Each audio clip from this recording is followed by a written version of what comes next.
मराठा साम्राज्य का इतिहास समझना जितना मुश्किल है उतना समझाना भी आसान नहीं है, क्योंकि 16वीं शताब्दी के बाद शुरू हुआ इस महायज्ञ की आभा आज भी तेजमय है। इस इतिहास का मान रखने के लिए बहुत सारे इतिहासकारों ने काल्पनिकता का आधार लिया। इसी काल्पनिकता के कारण सामान्य लोगों के मन में जिद की भावना भी पैदा हुई, और आज इस जिद के कारण कोई भी इंसान सच्चा इतिहास समझना नहीं चाहता। आज हम ऐसे नाजुक विषय पर बात करने वाले हैं जो धार्मिक भावनाओं से जुड़ा हुआ है। मराठा साम्राज्य की राजधानी रायगढ़ किला बहुत भव्य और विशाल है।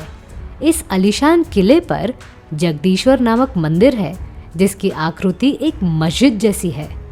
इस बात में कोई संदेह नहीं है कि पूरे किले का निर्माण हीरोजी इंदुलकर नामक वास्तु विशारद ने किया था, और इसी जगदीश्वर मंदिर के बाहर एक शिला लेखा भी देखने को मिलता है, जिसमें देवनागरी अक्षरों में हीरोजी इंदुलकर का नाम साफ शब्दों में लिखा हुआ है। अब सबसे बड़ा सवाल उठता है कि छत्रपति शिवाजी महाराज ने मस्जिद के आकार वाला मंदिर क्यों बनवाया। कुछ इतिहासकार ये भी बताते हैं कि वो पूरी तरह से मंदिर है, इस मंदिर का मस्जिद से कोई लेना देना नहीं है। आज के वीडियो में हम जगदीश्वर इस मंदिर का विश्लेषण करेंगे और मस्जिद जैसी आकृति के पीछे की सच्चाई को सामने लाएंगे। आज 15 सितंबर है और पूरे भारत भर में इस दिन को इंजीनियर्स डे के रूप में मनाया जाता है। मराठा साम्राज्य की वास्तुकला की बात करें तो हीरोजी इंदुलकर का नाम हमेशा लिया जाता है। ये बात समझना जरूरी है कि दक्कन प्रांत पर अलाउद्दीन खिलजी ने 14वीं शताब्दी में पहला हमला किया और वहां से बहमनी सल्तनत की शुरुआत हुई। बहमनी सल्तनत के ढेर सारे टुकड़े हुए, जिससे आदिल शाही, कुतुब शाही, बिदर शाही, निजाम शाही और बाकी छोटे बड़े राजघरानों का उदय हुआ। यहाँ इस बात को समझना जरूरी है कि ये सभी लोग भारत के नहीं थे, इसीलिए इन्हें मुस्लिम कहना भी सही नहीं होगा। गुजरात, दिल्ली, अवध, बंगाल के ज्यादातर नवाब और सुल्तान हुए। उन लोगों का हिंदुस्तान के मिट्टी से कोई लगाव नहीं था, इसीलिए उन्होंने यहाँ की संस्कृति मिटाने के लिए कोई कसर छोड़ी नहीं। भारत की संस्कृति इस कदर तक मिट चुकी थी कि जब छत्रपति शिवाजी महाराज ने खुद का राज्य अभिषेक कराने का फैसला किया, तब पंडित तथा ब्राह्मणों को राज्य अभिषेक विधि का कोई भी ज्ञान नहीं था। इस बात के लिए कहा जाता है कि महाराज का राज्य अभिषेक करने के लिए दक्कन के ब्राह्मणों ने इनकार कर दिया था, जिसका कोई भी सबूत मिलता नहीं। असल में राज्य अभिषेक का ज्ञान किसी के पास नहीं था, इसीलिए काशी के विख्यात ब्राह्मणों को बुलाया गया, जिनका नाम था विश्वेश्वरा भट्ट उर्फ गोसावी भट्ट उर्फ गागा भट्ट। अब इनके आने से भी समस्या कम हुई नहीं। इनके पास भी राज्य अभिषेक का ज्ञान नहीं था, इसीलिए इन्होंने प्राचीन संग्रह को इकट्ठा करके एक विशिष्ट ग्रंथ का निर्माण किया, जिसे राज्य अभिषेक प्रयोग कहा जाता है। सैकड़ों साल से किसी भी हिंदू राजा ने राज्य अभिषेक किया नहीं था। इस कारण से इतनी बड़ी विधि का लुप्त हो जाना जायज़ है। अगर विधि लुप्त हो सकती है तो संस्कृति का लुप्त होना कोई बहुत बड़ी बात नहीं है। संस्कृति का लुप्त होना मतलब रहन सहन, भाषा, विचार, वस्त्र और अस्त्र में बदलाव दिखते हैं। भारत के सबसे महान संत ज्ञानेश्वर के समय की मराठी में फारसी शब्दों का उल्लेख मिलता नहीं।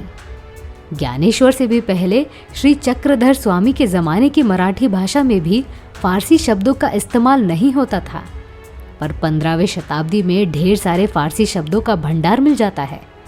सह्याद्री तथा कोंकण के मराठी समुदाय में मराठी भाषा लुप्त होने के कगार पर थी। यहाँ तक छत्रपति शिवाजी महाराज भी फारसी भाषा का इस्तेमाल करते थे। संधि भी फारसी भाषा में होती थी। मराठी और संस्कृत भाषा को पुनर्जीवित करने का पूरा श्रेय छत्रपति शिवाजी महाराज को जाता है। उन्होंने राज्य अभिषेक के बाद भाषा में सुधार लाने का फरमान जारी करते हुए राज्य व्यवहार कोश नामक ग्रंथ का निर्माण करवाया, जिसमें फारसी शब्दों के संस्कृत पर्यायवाची शब्दों की सूची मिलती है।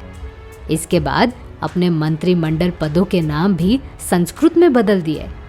किले और दुर्ग के नाम भी संस्कृत में बदले गए। सिर्फ विधि और भाषा में बदलाव नहीं आए, मंदिरों में भी बदलाव देखने को मिलते हैं। अब फिर से जगदीश्वर मंदिर के विषय पर आते हैं। कुछ दिन पहले हमने एक प्रसिद्ध इतिहासकार की किताब का अध्ययन किया, जिसमें उन्होंने बताया है कि जगदीश्वर मंदिर का निर्माण इस प्रकार से हुआ है जहां हिंदू पूजा कर सकते थे और मुस्लिम भाई भी अपनी नमाज अदा कर सकते थे। अब इस बात में कितनी सच्चाई है? छत्रपति शिवाजी महाराज को सेक्युलर दिखाने के लिए कुछ लोग इस प्रकार के स्टेटमेंट्स देते हैं। अब छत्रपति शिवाजी महाराज बिल्कुल भी सेक्युलर नहीं थे, ये कहना भी गलत होगा, क्योंकि उन्होंने अपने किलों पर मस्जिद का भी निर्माण कार्य करवाया था, ये सब लोग जानते हैं।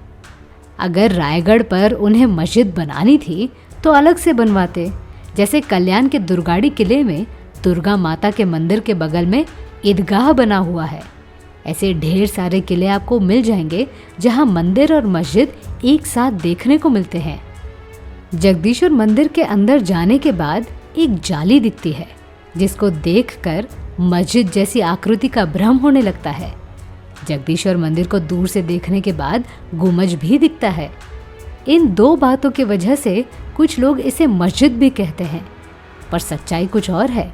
जगदीश्वर मंदिर अकेला मंदिर नहीं है जिसकी बनावट में गुंबज भी दिखेगा।